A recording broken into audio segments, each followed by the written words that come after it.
ଆଜି ତୋରି ପାଇଁ ତୋ ପାଇଁ ସିରିଏଲ ଆପଣ ମାନେ ଦେଖିବା ପାଇଁ ପାଇବେ। ରାମ ଆଜି ସେଇ ପାର୍ଟି ପ୍ରୋଗ୍ରାମରେ ଯେତେବେଳେ ରୁହିଙ୍କ ସହିତ ଯେତେବେଳେ ଜବରଦସ୍ତ ରୋମାଣ୍ଟିକ ଡ୍ୟାନ୍ସ କରୁଥିବ ଚିକିଙ୍କୁ ଦେଖି ସାରିବା ପରେ ରାମ ପୁରା ଆଶ୍ଚର୍ଯ୍ୟ ହୋଇଯିବ, ସେଠାରେ ପୁରା ଡରିଯିବ। ଜିଅନ୍ତା ଚିକିକୁ ଦେଖି ସେ ପୁରା ଡରିଯିବ। ଆଉ ତାପରେ ରୁହି ମଧ୍ୟ ଚିକିଙ୍କୁ ଦେଖି ସମସ୍ତେ ପୁରା ଡରିଯିବେ। ଆଉ ତାପରେ ଚିକି ସେଠାରେ ସମସ୍ତଙ୍କ ସାମ୍ନାରେ କୁଆଡ଼େ ଚାଲିଯିବେ। ତାପରେ ପୁଣି ଚିକି କିଛି ସମୟ ପରେ ସେଠାରେ ଆସି ପହଞ୍ଚିଯିବେ ଆଉ ସମସ୍ତଙ୍କ ସାମ୍ନାରେ ସେଠାରେ କହିବେ, ମୁଁ ହେଲି ରାମ ଅଗସ୍ତିଙ୍କ ସ୍ତ୍ରୀ ଚିକି ଅଗସ୍ତି।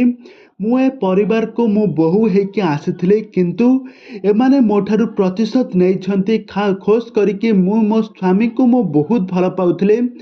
ସେଇ ସ୍ୱାମୀ ମୋତେ ପାହାଡ଼ ତଳକୁ ଠେଲିକି ମାରିଦେଲେ। ଆଉ ତାପରେ ପେପରରେ ବାହାରିଲା କି ମୁଁ ଆକ୍ସିଡେଣ୍ଟରେ ମୃତ୍ୟୁବରଣ କଲି। ତ କଥା ସମସ୍ତେ ଶୁଣି ସାରିବା ପରେ ରାମକୁ ଛି ଛାକର କରିବେ ଆଉ କହିବେ, ଚିକି ଭଳି ସ୍ତ୍ରୀକୁ ତମେ ଛାଡ଼ି ତମେ ରୁହିକୁ ବିବାହ କରିବା ପାଇଁ ଆଜି ଏନଗେଜମେଣ୍ଟ ଆଉ ଆନାଉନ୍ସମେଣ୍ଟ କରୁଛ। ତ କଥା ଶୁଣି ସାରିବା ପରେ ରାମ ମଧ୍ୟ ପୁରା ଆଶ୍ଚର୍ଯ୍ୟ ହୋଇଯିବ।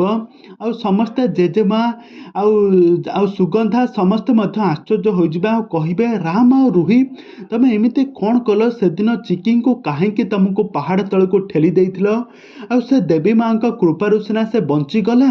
ଆଉ ତାପରେ ରାମ ଆଜି ସମସ୍ତଙ୍କ ସାମ୍ନାରେ ସବୁ ସତ କଥା କହିଦେବେ। ସେଦିନ କାହିଁକି ସେ ରୁହିଙ୍କ କଥାରେ ପଡ଼ି ଚିକିଙ୍କୁ ପାହାଡ଼ ତଳକୁ ଠେଲି ଦେଇଥିଲେ। ସବୁ କିଛି ସତ କଥା କହିସାରିବା ପରେ ଏବେ କ'ଣ ଚିକି ଏବେ କ'ଣ ଆଉ କାହାର ବି କାହାଠାରୁ ପ୍ରତିଶୋଧ ନେବ ନାହିଁ? ଚିକି ଏବେ ଇମୋସନାଲ ହୋଇପଡ଼ିବ ନା ଏବେ ହବ କ'ଣ? କାହାଣୀରେ ଏବେ କ'ଣ ଆସିବ ନୂଆ ଟୁଇଷ୍ଟ?